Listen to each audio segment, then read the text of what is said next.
Have you ever noticed how terrified people are of being alone? The moment silence creeps in, they grab their phone. The second no one's around, they turn on the TV. The thought of sitting in their own company feels unbearable. But here's the truth. If the idea of being alone makes you uncomfortable, it's not because you're lonely. It's because you're running from yourself. Think about it. We live in a world where people chase validation, like oxygen, where likes on a screen mean more than the voice in their own head, where relationships are clung to, not out of love, but out of fear of solitude. And here's the question I want you to wrestle with. Why is it that being by yourself feels like punishment, when in reality, it might be the very thing that sets you free? I want you to sit with this thought. Every breakthrough in your life, every moment you grew stronger, wiser, braver, did it happen when you were surrounded by noise and applause? Or did it happen when you were stripped down, left alone with nothing but your own strength to pull you through? Tonight, I want to challenge what you've been taught about being alone. I want you to look at solitude not as emptiness, but as the most powerful space you'll ever enter. Because when you stop fearing the silence, you begin to hear yourself. And when you can stand strong in your own company, you become untouchable. So the real question isn't, what if I end up alone? The real question is, what if alone is exactly where I was meant to be all along? When you're alone, there is no audience to perform for.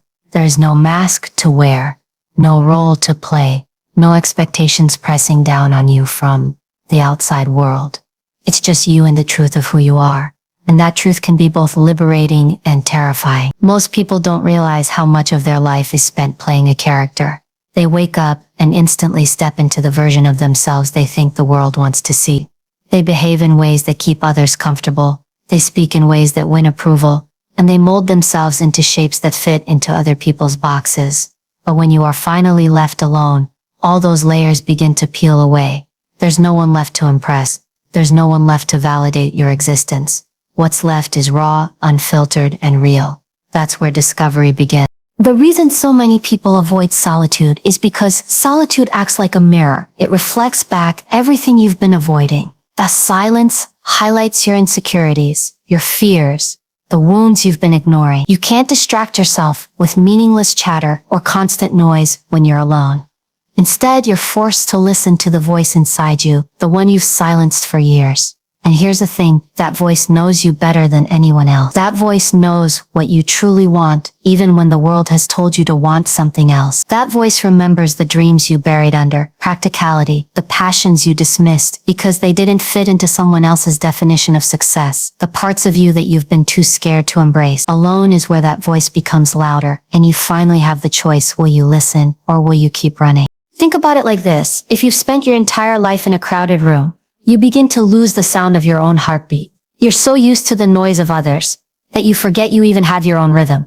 But step out of that room, step into the quiet, and suddenly you hear it. You hear the beat that's been there all along, steady guiding you. That's what solitude does. It reconnects you with the rhythm of your own life. It reminds you that you are not here to simply follow, to blend in, or to disappear into the expectations of the masses. You are here with a purpose that is unique to you. And sometimes the only way to uncover that purpose is to step away from the crowd. I want you to ask yourself a hard question. Do you actually know who you are when no one's looking? Not who you are as a friend, as a partner, as a parent, as a coworker, but who you are when the world isn't watching. Because that person, the one who exists in the quiet, is the real you. And if you don't know that person, how can you ever live a life that feels true? How can you make choices that align with your values instead of someone else's? How can you ever experience peace if you're living as a version of yourself that was built to satisfy everyone but you? Some of the most powerful transformations in life happen not in the company of others, but in the stillness of solitude. It's in that stillness that people realize what they've been tolerating, what they've been settling for, and what they've been running from. It's in that stillness that you start to see your patterns clearly, the relationships you've stayed in out of fear, the jobs you've held on to out of comfort, the dreams you've abandoned out of doubt. Alone is where you face those truths without the sugarcoating. Alone is where you stop lying to yourself. But here's the beauty of it. Once you face yourself, you begin to rebuild yourself. Alone gives you the gift of self-definition. You get to ask questions like, what do I value? What do I actually want from life? What kind of person do I want to become? And instead of answering based on the world's approval, you begin to answer based on your own soul. That's when clarity comes. That's when power comes. That's when freedom comes. You see, the person who is comfortable in their own company is dangerous. In the best way possible. Because when you know who you are, no one can tell you otherwise. When you trust yourself, you stop relying on the shaky ground of external validation. When you're rooted in your own identity, rejection doesn't break you, failure doesn't define you, and the opinions of others don't control you. You become someone who moves through life with certainty, not because you know all the answers, but because you know yourself. It's not easy to get there. Alone isn't always comfortable. At first it can feel empty, even painful, but pain is often the first step of growth. Think of it like working out. When you train a muscle, it hurts before it gets stronger. Solitude works the same way. At first it forces you to confront discomfort. It pushes you to sit with emotions you've buried. It makes you aware of the parts of yourself you'd rather ignore. But if you push through that stage, something incredible happens. You begin to build a relationship with yourself. You begin to enjoy your own company. You begin to realize that being alone isn't something to fear. It's something to embrace. And when you reach that point, you carry a power that no one can take from you. Because people can leave, circumstances can change, and life can throw challenges your way. But if you know who you are when you're alone, you'll never be lost. You'll never crumble because your foundation is solid. That's why solitude is not a weakness. It's a strength. It's not isolation. It's self-discovery. It's not loneliness. It's the beginning of becoming the person you were always meant to be. So the next time you find yourself alone, don't run from it. Don't numb it with distractions. Don't fill it with meaningless noise. Instead, lean into it. Listen to it. Use it as an opportunity to ask yourself the questions that matter. Because in that space, away from the chaos of the world, you just might find the most important thing you've been searching for all along, yourself. Strength is not built in the spotlight. It's not created in the moments when you're surrounded by people cheering for you, supporting you, or telling you how great you are. True strength is built in the quiet. It's built in the moments no one sees. It's forged in the silence when no one is watching, when you have nothing but your own willpower to rely on. That's why solitude is not a weakness. It's the training ground for unshakable strength. Most people think strength comes from external victories, promotions, achievements, physical wins, applause. But those things are temporary. They depend on circumstances, on timing, on luck, and often on the opinions of others. Real strength is different. Real strength is the ability to stand on your own, to keep moving forward when no one's clapping, to trust yourself when there's no reassurance around you. And that kind of strength can only be cultivated when you spend time alone. Solitude forces you to face yourself. It strips away the distractions and support systems that you lean on, sometimes too heavily. When you're alone, you can't look to anyone else to pick you up. You can't rely on someone to constantly motivate you. You're left with one choice, to find that power within yourself.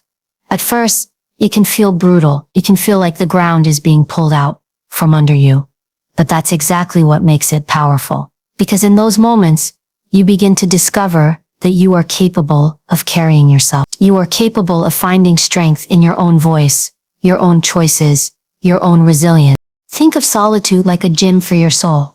Every time you sit with yourself in silence, every time you resist the urge to run from your own company, you're training, you're building muscles that can't be seen on the outside, but make you unbreakable on the inside. Discipline, patience, grit, focus. These things aren't handed to you. They're developed in solitude. The person who cannot be alone is fragile, dependent, easy to manipulate, but the person who learns to thrive in solitude is untouchable because they know they can survive. They know they can endure, and they know they don't need anyone else to validate their existence. When life tests you, and it won't always happen in public. Sometimes it happens at 2 a.m. when you're lying awake, wrestling with your own thoughts. Sometimes it happens when you've been knocked down by failure and no one is around to tell you it's gonna be okay. Sometimes it happens when rejection leaves you feeling invisible, and you have to decide whether you'll let it break you or use it to rise. Those battles happen in solitude. And the person who's afraid of solitude will crumble, but the person who has trained in solitude will stand. Ask yourself, why do some people fall apart the moment they're left alone, while others come out stronger, sharper, more focused? It's because solitude is either a prison or a weapon. For the weak, it feels like punishment. For the strong, it becomes preparation. Alone, you learn self-control. Alone, you learn to regulate your emotions instead of letting them control you. Alone, you learn to push through the voice that says, I can't, And once you've done that, the outside world can throw whatever it wants at you. You'll still stand. Consider the great warriors, thinkers, and creators throughout history. They didn't build their strength by constantly surrounding themselves with comfort and distraction. They withdrew. They trained. They endured. Solitude was their crucible. It hardened them, sharpened them, and allowed them to return to the world with a power that others couldn't understand. The same principle applies to you. If you want to be strong, you cannot skip the process of solitude. It is in that space where your mental armor is forged. And here's the paradox. Once you've built strength in solitude, you actually become better in the world. You're no longer swayed by every opinion, shaken by every obstacle, or dependent on every bit of praise. You show up to life with a steadiness that others notice but can't explain. They'll look at you and wonder how you're so calm under pressure, how you're so composed in chaos, how you bounce back from failure without bitterness. The answer is simple. You built your strength when no one was around. You didn't wait for someone to hold your hand through the storm. You became the storm.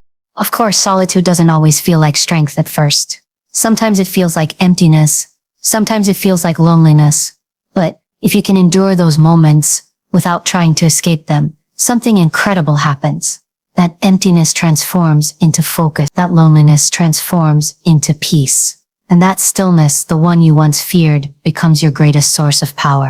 Think about it. If you can walk through life knowing you can stand on your own, how much stronger will you show up in relationships, in work, in challenges? You won't cling, you won't beg, you won't collapse when someone else walks away. You'll still hurt, yes, but you'll never be broken. That is unshakable strength. It's not about pretending you don't need anyone. It's about knowing you can survive without anyone. It's not about rejecting connection. It's about not depending on it for your survival.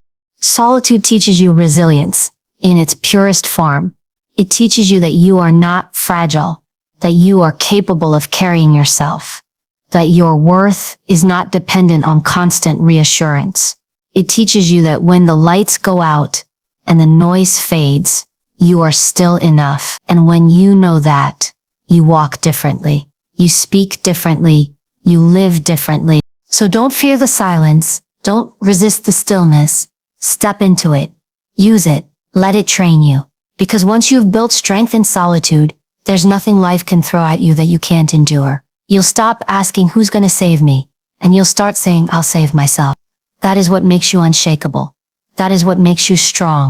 One of the hardest truths to accept is that many of the relationships we cling to are not rooted in love, respect, or growth. They're rooted in fear.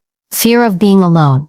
Fear of starting over. Fear of what it might feel like to sit with ourselves without the comfort of someone else's presence. And because of that fear, people stay in situations that drain them, suffocate them, and strip them of their worth. They convince themselves it's better to be with someone than to be with no one. But here's the reality. Being alone is never as dangerous as staying attached to the wrong people. Solitude frees you, while toxic attachments imprison you. When you learn to stand alone, you learn to break the chains of those unhealthy ties. You stop tolerating disrespect, disguised as love. You stop settling for half-hearted effort. You stop clinging to people who don't value your presence. Solitude teaches you that you don't need to compromise your peace just to avoid loneliness. You begin to understand that loneliness is temporary, but the damage of toxic attachments can last for years, sometimes even a lifetime. Alone, you get the clarity to see what you couldn't when you were blinded by fear. Think about how many people stay in relationships not because they're happy, but because they're scared. Scared of the silence after the goodbye. Scared of starting again. Scared of what people will think if they walk away. They tell themselves stories to justify the pain. It's not that bad. At least I have someone. Maybe this is just what love is supposed to feel like. But love isn't supposed to feel like walking on eggshells. It's not supposed to drain you or make you doubt your worth. And if it does, that's not love, that's a chain keeping you bound. The only way to break free is to choose solitude over that kind of imprisonment. Solitude acts as a detox when you step away from toxic attachments. At first, it feels like withdrawal. You feel the emptiness where that person used to be. You feel the discomfort of new silence. You might even second guess yourself, wondering if you made the wrong choice. But with time, something powerful happens. That emptiness transforms into space. Space for healing. Space for reflection. Space for growth. And in that space, you start to realize how much you gave away to maintain connections that never truly deserved you. Alone, you begin to reclaim that energy and pour it back into yourself. One of the greatest lessons solitude teaches is boundaries. When you learn to enjoy your own company, you stop accepting relationships that come at the cost of your peace. You no longer tolerate people who take without giving, who criticize without supporting, who show up only when it benefits them. Why? Because you know you don't need them. You've learned to stand on your own, and that makes you powerful. Toxic people feed off dependence. They thrive when you're afraid to leave. But when you're comfortable being alone, you take away their control. You stop being easy to manipulate because you know solitude is better than settling. Ask yourself, how many times have you held on to someone because you thought you couldn't do better? How many times have you lowered your standards out of fear of being alone? That fear tricks you into believing you need people who are actually hurting you. But when you face solitude and embrace it, you realize you never needed them in the first place. You just needed to trust yourself. And once you discover that, you stop clinging, you stop chasing, you stop begging people to treat you right. You walk away because you finally see that peace is worth more than company. It's important to understand that toxic attachments aren't always obvious. Sometimes it's not an abusive partner or a manipulative friend. It's the subtle negativity, the quiet disrespect, the lack of genuine care. Sometimes it's the people who make you feel small every time you share your dreams, or the ones who dismiss your feelings when you need support. Alone gives you the distance to see these patterns clearly. When you're constantly surrounded by them, it feels normal. But step away, and you begin to recognize just how toxic they were. That recognition is the first step to breaking free. There is also a deeper layer. Solitude doesn't just free you from others, it frees you from your own toxic patterns. Sometimes the hardest attachment to break is the one you have with your old self, the version of you that accepted less, that stayed silent when you should have spoken, that settled when you deserved more. Alone, you confront that version of yourself. Alone, you decide to let go of it, and in doing so, you create room for the person you are becoming, the stronger, wiser, more self-respecting version of you. Breaking free from toxic attachments isn't easy. It takes courage to walk away. It takes strength to sit in the discomfort of solitude instead of running back to what's familiar. But every time you choose yourself over toxicity, you build a new kind of confidence. You learn that solitude isn't punishment, it's protection. It shields you from the harm of settling for less than you deserve. It gives you the chance to rebuild on your terms, with standards rooted in self-respect. And when you eventually let people back into your life, you do so from a place of power, not desperation. When you understand that alone is better than being tied to what drains you, everything changes.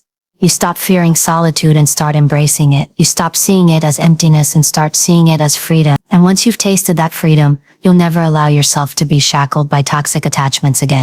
So the next time you're tempted to hold on to someone who hurts you, ask yourself this: am I afraid of losing them? Or am I afraid of facing myself? Because if it's the second, that fear is lying to you. Facing yourself will not break you. It will free you. Solitude will not destroy you. It will rebuild you. And breaking free, though painful, is the doorway to the life and relationships you truly deserve. When you're constantly surrounded by people, by noise, by distractions, it's almost impossible to hear yourself think. Your attention is pulled in 100 different directions. Someone needs you, something demands your energy, notifications keep buzzing, conversations keep flowing. And while connection is a part of life, it can also become the very thing that keeps you from growing. Growth requires focus, and focus requires stillness. That's why solitude is such a powerful catalyst for transformation. Alone, you stop scattering your energy outward and begin channeling it inward. Alone, you create the space to focus on what truly matters, to sharpen your mind, and to build yourself into someone stronger than you were yesterday. The truth is, distraction is one of the greatest enemies of growth. We tell ourselves we're busy, we tell ourselves we're productive, but most of the time we're just scattered. We're giving fragments of our energy to everything and everyone around us. And by the end of the day, there's nothing left for our own dreams, our own goals, our own evolution. But when you step into solitude, the noise fades, the obligations fall away. You're no longer pulled into the orbit of other people's needs. And for once, you have the time and energy to ask yourself, what do I actually want? Where am I going? What do I need to be building? Those questions can only be answered when you have the courage to sit alone and face them. Some of the most important breakthroughs in life happen in the silence of solitude. Think about the moments when you've had clarity, when an idea struck you, when you realized something about yourself that you hadn't seen before. Chances are it wasn't in the middle of chaos. It wasn't while you were surrounded by constant chatter. It happened in stillness, alone. Your mind finally has the breathing room to create, to solve, to reflect. Alone, you're able to dig deeper than the surface level and access the parts of yourself that are usually drowned out by the noise of the world. That's why solitude is not empty.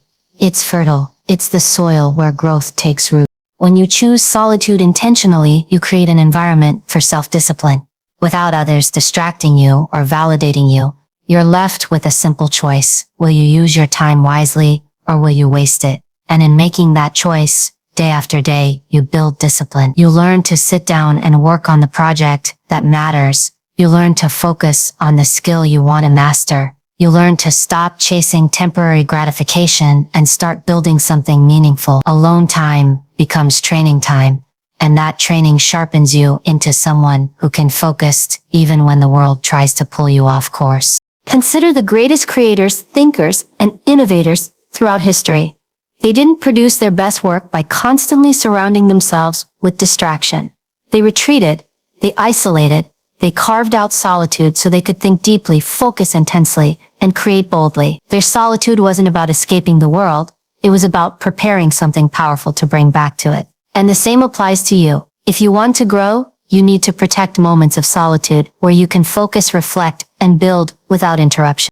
But solitude doesn't just sharpen your productivity, it sharpens your awareness. When you're alone, you start noticing the patterns in your life. You start seeing where your energy is being wasted, where your habits are holding you back, where your mindset needs to shift. Alone, you stop running on autopilot. You stop doing things just because everyone else is doing them. You start asking better questions. Why am I living this way? Why am I chasing this goal? Is this truly what I want? Or is it what I've been conditioned to believe I should want? Those insights don't come when you're distracted. They come when you're still. There's also something powerful about realizing that you don't need an audience to grow. Too many people only work hard when someone's watching. They need accountability partners. They need constant encouragement. They need validation to keep going. But when you learn to focus in solitude, you build a different kind of strength, the ability to push yourself without applause. You stop performing for others and start performing for yourself. And that is when real growth happens, because now you're no longer chasing external approval. You're chasing your own standard. You're raising your own bar. You're competing with the person you were yesterday, not the people you see online. Solitude also teaches you patience with growth. When you're constantly around others, comparison creeps in. You see what they're doing, what they've achieved, what milestones they've hit, and suddenly you feel behind. But when you're alone, you realize growth is not a race. It's not about keeping up with anyone else. It's about building at your own pace. Alone, you can commit to the long game. You can set goals that align with your true values and work on them quietly, consistently, without distraction. And one day, the results will speak louder than any announcement you could have made along the way. The beautiful thing about solitude is that it transforms boredom into creativity. When you remove distractions, your mind starts to stretch. It starts connecting ideas, it starts imagining, it starts creating solutions. That's why so many people discover hidden talents, passions, or callings in solitude. You might pick up a skill you've always been curious about, or finally start the project you've been putting off, or simply uncover a new part of yourself you didn't know was there. Growth isn't always about doing more. It's often about discovering more of who you already are. And solitude is the space where those discoveries reveal themselves. In the end, solitude sharpens you because it teaches you focus, discipline, and clarity. It shows you where you've been distracted, where you've been settling, and where you've been wasting energy. It gives you the quiet to reflect, the time to build, and the space to grow. And when you return from solitude, you return stronger, sharper, more aligned with who you are and where you're going. So instead of fearing those moments when you're alone, embrace them, protect them, use them, because in those moments, you're not losing anything. You're gaining everything.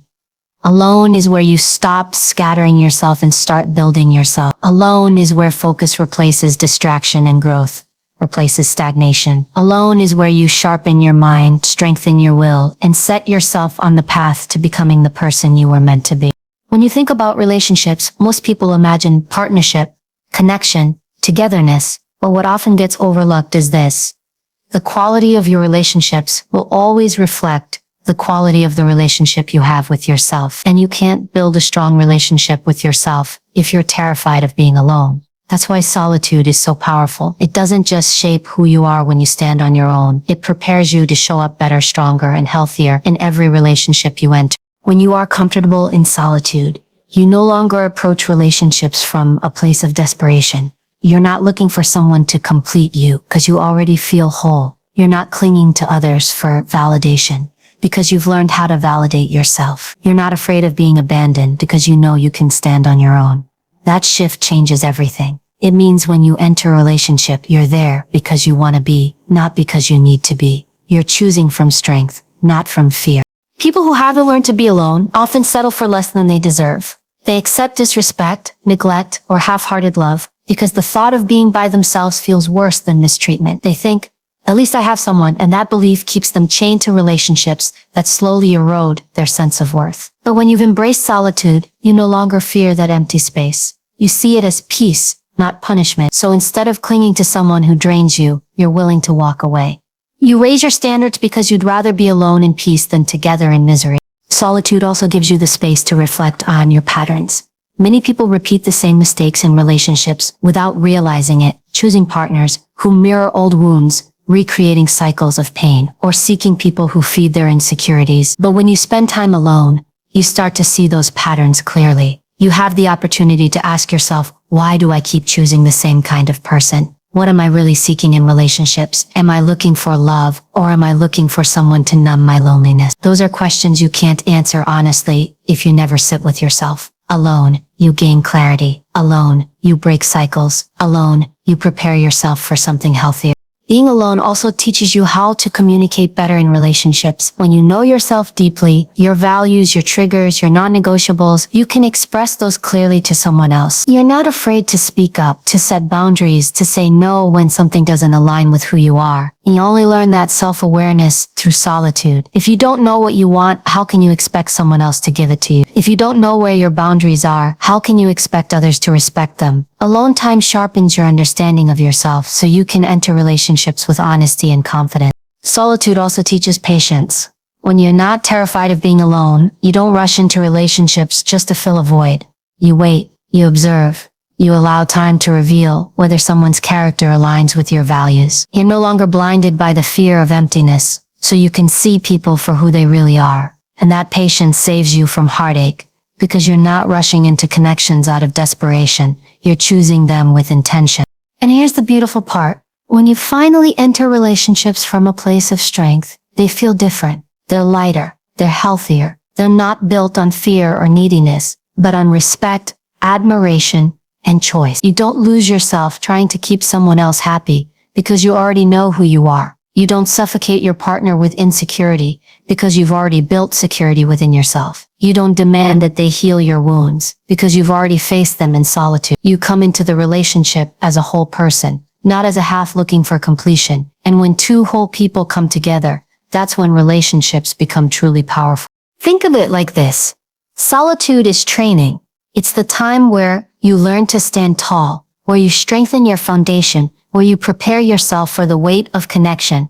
Without that training, you enter relationships, shaky and unstable, leaning on the other person for balance. But when you've trained in solitude, you walk in steady. You're not leaning on anyone. You're standing beside them. That's the difference between a relationship that drains you and a relationship that elevates you. Solitude also helps you redefine love. Many people mistake attachment for love, or control for care, or validation for intimacy. But when you've been alone, when you've learned to be at peace in your own company, you realize love isn't about possession or dependency. It's about partnership. It's about two individuals choosing each other without losing themselves. You only come to that realization when you stop fearing solitude long enough to learn what love is not. It's worth remembering too that relationships are not limited to romance. Solitude prepares you for friendships, for family dynamics, for professional partnerships. It gives you the strength to walk away from toxic friendships without guilt, the clarity to set healthy boundaries with family, and the confidence to stand tall in professional settings. Alone, you realize you don't have to accept any relationship that undermines your worth, and that realization transforms every connection in your life.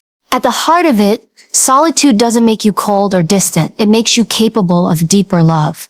Because when you're no longer loving out of fear, you're free to love fully, authentically, and without conditions. You're not trying to use someone to fill a void. You're simply sharing your life because you want to, not because you have to. That's a love that's not built on chains, but on freedom.